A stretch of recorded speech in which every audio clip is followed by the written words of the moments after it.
வாசிப்பது தந்தி பார்வை செய்திகள். சிவகங்கை மாவட்டம் காரைக்குடி செஞ்சை அல்மஜ் நூர் பள்ளிவாசல் மற்றும் துளசி பார்மசி இணைந்து நடத்தும் மாபெரும் இலவச மருத்துவ பரிசோதனை முகாம் மற்றும் ஆலோசனை கூட்டம் இன்று செஞ்சை பள்ளிவாசலில் நடைபெற்றது.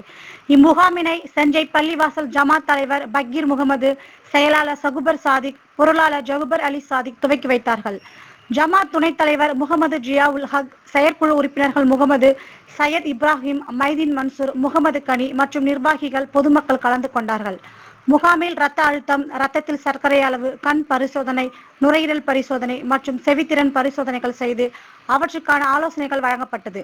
முகாமில் 150க்கும் மேற்பட்ட நபர்கள் பயன்பெற்றார்கள். தந்தி பார்வை செய்திகளுக்காக முகமது கனி, காரைக்குடி செய்தியாளர்.